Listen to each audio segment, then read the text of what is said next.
Welcome to the Munchkin Minute, your bi-weekly look into some tabletop gaming news and more. I'm your host, Dan, the Board Game Man, and this is your news for the end of July, or what we'll call pre-Gen Con 2024.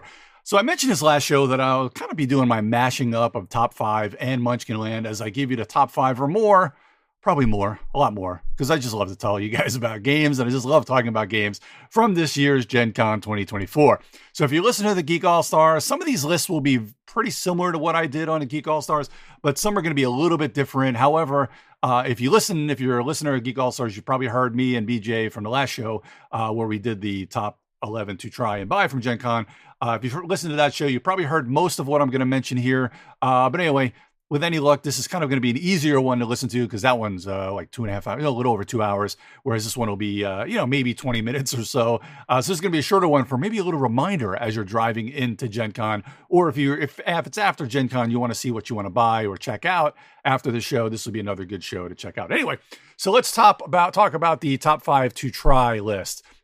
These are games that are not for sale. These are just for demo at Gen Con because they're either Kickstarters that are coming out soon or just games that will be out later this year. So as far as I know, I mean, any one of these may show up at the show, but more than likely, these are just going to be just for demo there. So the first one is a game that I've talked about a lot in the past. So this is kind of my honorable mention because I talked about it a lot last year when it was on Kickstarter. I backed it and I talked about it a ton on a show in the past. So I just wanted to kind of throw it out there in case you're at the show. This is Ascendancy from One More Turn Games and Matthew Meeple.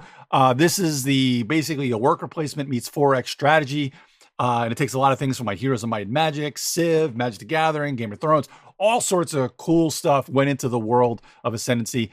In this game, I cannot wait. I think it'll be out before the end of this year, but I cannot wait for this one to play it solo and such. There's so many different factions and stuff that you can play, and you're kind of over generations of your kind of your faction and stuff. You're just getting generations and just keeping playing the game and acquiring different points and stuff. This is going to be a great one. So that's Ascendancy is my kind of honorable mention. I've only got the 5 here for the to try. There's a lot more when I get to talk about to buy, of course. But first one for the number 5, this is called Aeterna. This is a game by Martin Wallace. I don't know a whole lot about it. All I know is that it's a heavyweight Euro. Martin Wallace, of course, kind of has that.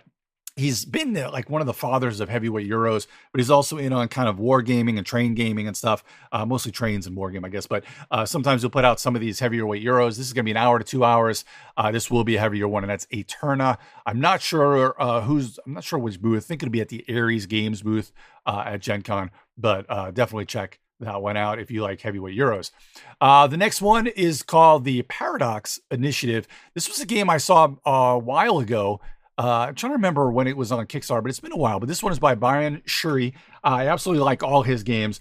I have Freshwater Fly. It's a great game if you like fishing type games. It's got some pretty cool mechanics to it. And just like that, Brian Shuri he is really good with coming up with really cool, unique mechanics. And this is by Elf Creek Games. It'll be 1 to 4 players. You'll be able to try this one out at their booth. Now, what's cool about this is I love match 3 games in my phone and stuff like that, but it has that kind of bejeweled match 3 kind of grid game mechanic working for it. And you're trying to get like symbols and colors matching up in certain lines so that you can kind of use, I guess they're kind of like, you're just completing quests or stuff or contracts, I guess you would say. And that's kind of how you're getting different powers and scoring different ways, but it looks really cool. That is Paradox Initiative. Number 3 is called Vrahode, Age of Prophecy. Okay, so this is an interesting one because it's one of these games where I don't know almost anything about it, but if you know me and you know what I love to talk about on these shows all the time, especially on Kickstarter, it's your Frosthaven type fantasy-based campaign games with unique mechanics. And even the mechanics, there's not really a whole lot to know about this one. But Jeffrey Irving and Weathervane Games, man, I can't wait to check out what this game has got entailed. They've only got a few different types of pictures, but this is kind of going to have the Vrahode gaming system where it's going to have a whole whole bunch of fantasy world. There's art. There's going to be all sorts of different mechanics, and I'm guessing a whole big story way of telling the story and kind of campaign. But just from some of the pictures and some of the ways that it looks here, this is going to be right up my alley. So if you're kind of the person like me where you just can't get enough of these Oathsworn or Frosthaven, those type of games, Vrahode Age of Prophecy is going to be one that's right up your alley. Number 2, Mistborn, the deck building game. Of course, as we know, Mistborn is hugely popular. All things by Brandon Sanderson are hugely popular. This is Brotherwise Games, which has that, has that license, that IP license. They put out the big time Mistborn like RPG and the miniatures. But this is the Mistborn deck building game, and what's even more popular for me, or even more important, is the designer. So I absolutely love John DeClaire. We've had him on Geek All Stars a bunch of times. He's a solid dude. He does amazing games. He's been on fire the last few years, and he does all sorts of different games. But if you remember, he's one of those, he's the Mystic Veil guy. So he's got a lot of cool things with kind of the building of the cards, kind of the card crafting system. It says, as you purchase your cards, you play to build and improve your deck. You're going to burn metals to activate cards. I guess that's a little thematic. I haven't read any Mistborn. But anyway, this is going to be a really solid one. Again, because John DeClaire just does a really solid job with all of his games. And Otherwise Games has really been knocking it out of the park.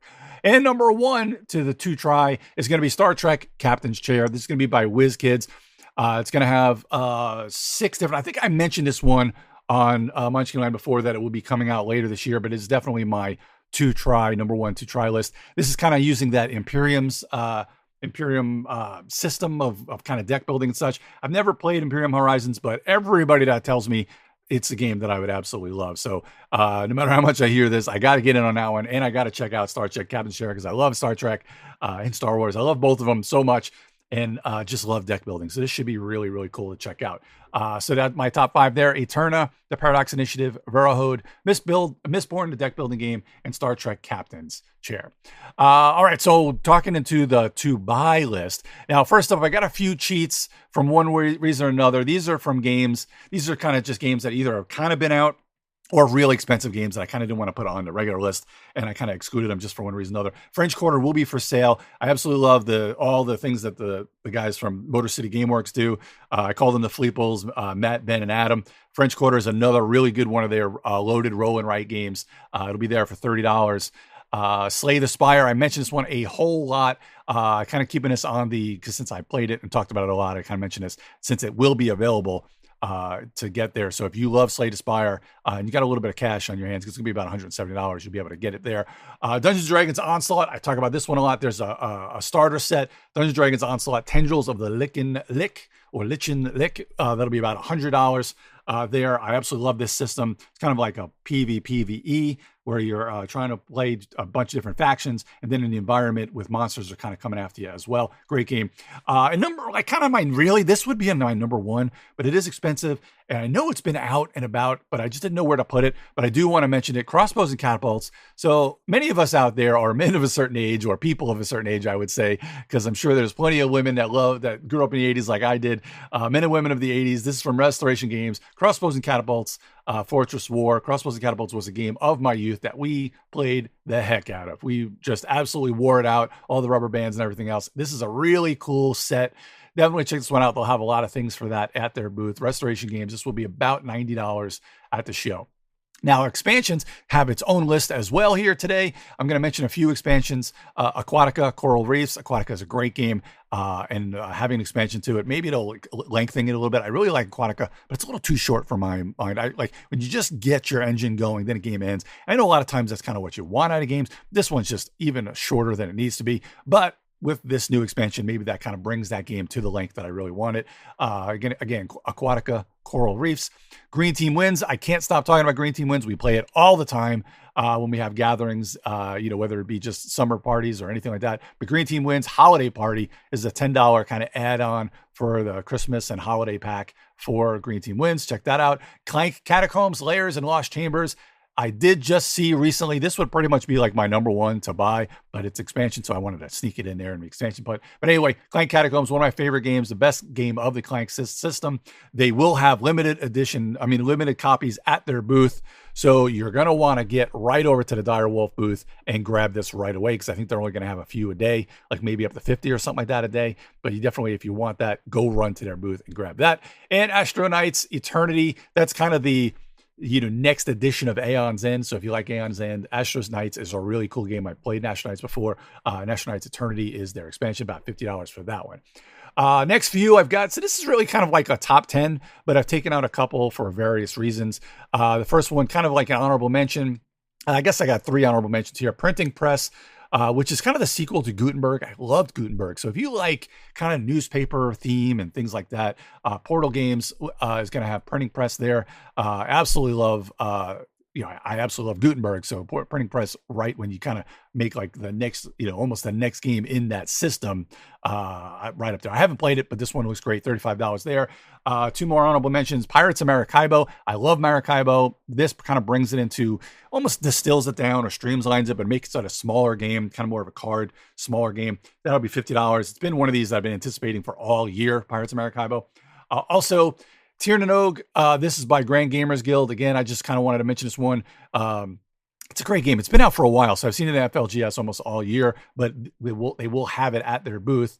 So definitely check that one out. Tir na nog, really cool, from Isaac Shalev, Jason Slingerland, 1 to 5 player game, kind of a card game. It's kind of a little bit different type of mechanics to it, and kind of very much a story kind of evolves as you're kind of playing it. Really, really solid game. So check that one out as well. And then two more for my honorable mention. Now, the reason why I put these honorable mention, because I mentioned these on the morning stream the other day. Rock Hard 1977. That is $50, or so their site says. This is another one you're going to have to run to Devere to get this one. This is by Jackie Fox from the Runaways. This game should be really fun.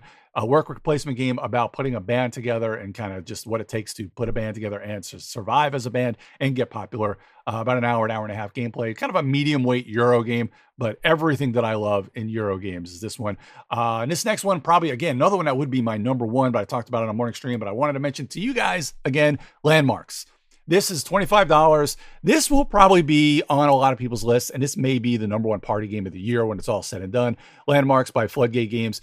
It has this kind of code names mentality to it, where you're kind of it's you as the clue giver. It's one person as clue giver, and the rest of the people playing are kind of, you're trying to get them to guess where the word goes. So you've got these hexes on a board. You've got 3 words that'll be out on a board to start with, and then you're going to be putting out. You're going to be actually not putting out. You're going to be giving them a word on another hex, and they're going to have to figure out where it goes. So you're going to have, say, 3 words out on the board. A card will tell you what to put out. There'll be the first 3. There's all these different cards. You'll have like candy, teeth, and bomb, and depending on where they go, then you're going to put a word that's going to go on his hexagon grid where you're going to try to get them to go. And you are the only one that has this kind of like code names. You're going to have this key where, depending on where they put the word, that may trigger either something good, something bad, or winning or losing the game. And you've got this big old hexagon grid. So it's not something that's really, really small, but it's pretty big, where you've got plenty of areas to go and kind of how you set up. And only you will know what the rewards will be. And you only have a certain amount of clues to give, because that's your water on this expedition where you're trying to find the landmarks. And then they've got things where you can get more water. You may lose some water, or you may actually have some other ways to go. So very, very cool. Landmarks. I think this one is going to be everywhere real soon. And this will probably be, again, on a lot of people's games of the year list. So let's get into my actual top 5. Now finally, Dan, get to your top 5. All right, number 5. So Lagnus on the Discord and I share a bunch of game types that we love. And naturally, there's going to be some overlap here, and this is no different. This first one here, Invincible, the hero building game. This is also by Direwolf. This is by Kevin Spack. This kind of has this kind of deck building thing to it, kind of push your luck deck building. It's going to be a cooperative game in the Invincible universe. And it's going to be really cool to play. 1 to 4 players, plays about an hour and a half. They have it as a medium, kind of 2.5 weight. I think it's going to be a little bit lighter to play this one. It's $55. Definitely check this one out. Absolutely love everything about Invincible and anything deck building again. So the hero building game looks great. Number 4, Reavers of Midgard, the card game. This is going to be $40. It's got some pretty cool mechanics to it. This is by Gray Fox Games, and this one will be about $40. Now, what's cool about this is you've got, since it's a card game, it's going to be, distills Reavers of Midgard, which is a larger game, which is a really fun game. So check that one out too. But anyway, the card game, you're going to be going through different locations. So depending on how many players, there's going to be a certain amount of locations. And every round, you're going to be going to a certain location. And each location will have like treasure and other things like set collection things that you'll get. You're trying to have the most points at the end of the game, obviously. But if you go to a location with somebody else, you're going to have to negotiate to see, all right, so you get certain things and I'm going to get certain things. But of course, you may butt heads. So you only have a certain amount of time, or if you can't come to an understanding, then you're just screwed. But what's also interesting is that you can't go to the same location twice. So as you're playing, you're going to see where other people went. And then before the round starts, you're going to see what treasure and stuff are at each location. So it's going to evolve into a pretty cool game. And of course, there's a lot of social networking there where you're going to be, or it's not social deduction, but it's a very social game where you're going to be trading and almost kind of like, who knows, maybe you got, maybe decide to do a divvy mechanic where it's like I split, you choose for somebody to decide, which is probably a good way to figure all those things out. Number 3, Metro Runner. I talked about this one, was on a Kickstarter earlier this year. This is by Thunderworks Games. I've got a copy of this. It plays great. It's 1 to 5 players. Has this kind of rondel thing. It's all about hacking and has that kind of futuristic or a hat ring, like Netrunner type thing, but it's Metro Runner is the name of the game. Medium weight, kind of Euro. I think that's all. It says 2.67. I think that's a little heavier than what it really is. It's kind of in a low 2 because it's pretty, once you learn, it's pretty easy to play. It's got this real cool rondel about movement. You can move 2 spaces or more if you pay some more, but you're trying to complete these contracts, which will also get you kind of discounts on completing other contracts. There's a cool little kind of square. I think they're like the games where you're moving boxes around or rotating them and moving around to try and get things to go in and out. It's kind of it's kind of the hacking game of the whole thing. It's kind of like one of the central things to the game, but it's really cool. It's kind of spatial puzzle in a way, but I really like this one. Again, I think it's lighter than what they're letting on there, but Thunderworks does a good job, and this game is excellent. So that is my number 3 Metro Runner. Number 2, this is a game that I didn't put it on the Geek All-Stars list just because I backed it and we've been talking about it forever in the Geek All-Stars, but I wanted to make it number 2 on your list because I hear that they're going to have some available. I backed it, so they're supposed to have some available at All Play booth. This is River Valley Glassworks. Again, this is by the Motor City guys, Adam Hill, Ben Pinchback, and Matt Riddle.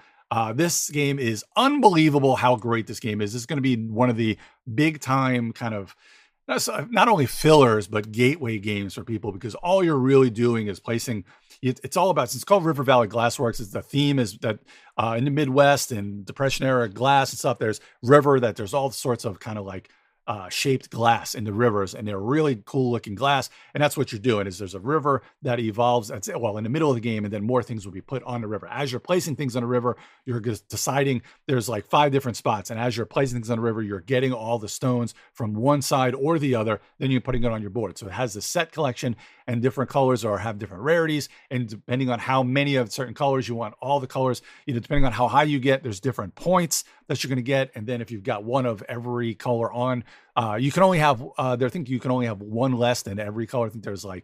I think there's 7 colors. You can only have 6 colors on your board. So that kind of brings in that whole thing where you can't take everything you see, because you might actually get some negative points. But really cool, very, very easy to score, very, very easy to play, because it's basically just drafting. And that's really one of the easiest things in the world is drafting. So that is River Valley Glassworks, $39. Definitely check that out at the All Play booth.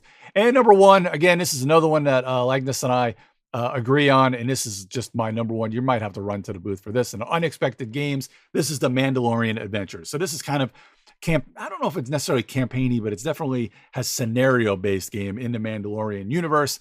You can play, it's cooperative, and you're playing any of the different obvious characters, your normal characters that you're going to see in a Mandalorian, but there's all these different stories that evolve, and you're getting gear, solving puzzles, going to different places. I'm sure there's different fighting in there. There's different roles that you're going to play, different powers, player powers that you're going to use, and you're just out there trying to complete the scenarios. Looks absolutely amazing. That is Mandalorian Adventures for about $50. All right, let's move on to digital. Well, my top 5. Sorry, I'll name my 5 again. Invincible, the hero building game. Reefs, the Midgard, the card game. Metro Runner, River Valley Glassworks, and Mandalorian Adventures. I'll hop through these. Not a whole lot left to go, but I want to talk about a digital. Clank Digital is now on Steam. It is $22.99. It's a bit steep of a price in my mind, but it is worth it. It's a great implementation if you love Clank, and you will love this. I have not played the tutorial, but because I know how to play Clank, but I've heard others say that it's a good tutorial.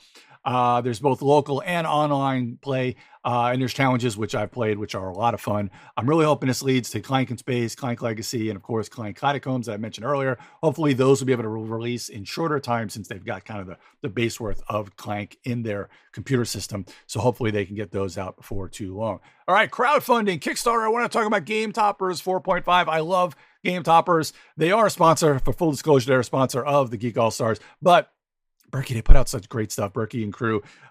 Kevin does a great job with these game toppers. This is the Galactic Game Tables, terrain packs, and mats. There are new terrain packs, which are kind of cool to the game topper. So what a game topper is basically just a game table that goes on top of like a folding table or your regular table, or you can buy the legs that go with them, which is what I have. I have a Watson with legs, and it's a perfect game table for my game room.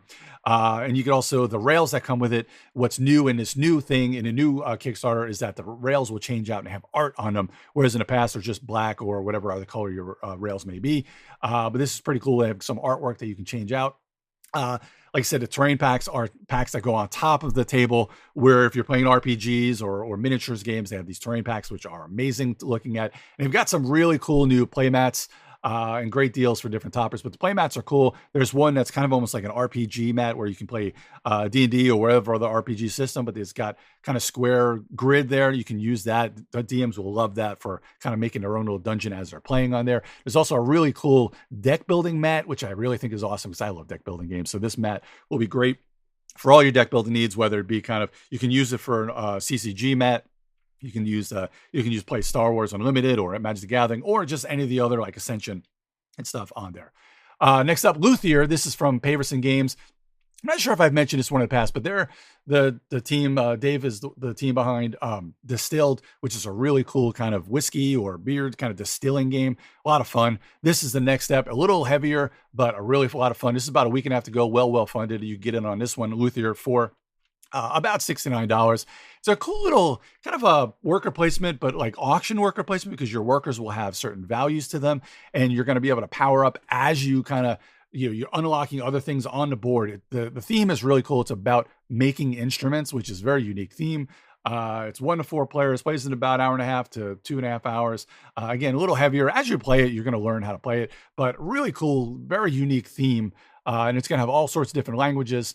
I think they're partnering with DeVere overseas and Lucky Duck, but Paverson over here in the States, Dave Beck does a great job with his games. And absolutely, this is going to be a really good one. I think you can actually demo this at Gen Con. So if you see Paverson Games booth, or if you see at maybe the Lucky Duck booth or anything, they may be demoing it over there. And finally, on GameFound, I want to talk about Ascension Legends. Probably nobody in the history of board gaming universe, other than Justin Gary himself, has been talking about Ascension for as long and as much as I have. I love Ascension. I played in the World Championships, finished top 10 like one of the first couple of years. It's a great system. I love deck. If you love deck building, or if you love the Dominion and you want to get into something new, or if you just love deck building in general, Ascension is one of the best deck building games out there. And what Ascension Legends does, this campaign, you can kind of get almost any of the old sets. They said they'll be reprinting pretty much all the old sets in this campaign as well. But the main game that they're going with is Ascension Legends, which is going to have kind of a newer way of playing it. So as you're acquiring cards from different factions, you're going to be going up on these tracks, which will give you other powers. And if you get to the top, you can unlock kind of a major power, or the big, I wouldn't say the big bad, but basically the big leader ability of that faction at the top of the track. So looks pretty good. This is $80, probably also because it comes with sleeves, I guess, but it will have all the new set and that new board, which is the Legends board. And it's going to have, looks like it says, and protection. So I'm thinking that's sleeves that it's going to go on with it. So that is Ascension Legends. So I know that's a lot, but I want to thank everybody for joining me today. If you see any news you think I'd like to feature, shoot me a message at GeekJockDan on Twitter. And of course, go ahead and talk to us on the Major Spoilers Discord, where a whole bunch of us love to chat all about board games. And also, please check out Majorspoilers.com for great content by Steven and the rest of the Major Spoilers crew. And also, check out my show, the Geek All-Stars Podcast. If you've got a long drive and you're looking for something to listen to on the way there, you can listen to me and BJ from the Board Game Gumbo on the last show talk about our top 11 to try and buy. And we just talk about a whole lot of games. It's probably got 60 to 70 games to talk about. So if you want to hear about that, check out the last Geek All-Stars. As always, I'm Dan, the Board Game Man. I'll see everyone in a couple of weeks for another Munchkin Minute. This podcast is copyright 2024 by Major Spoilers Entertainment, LLC.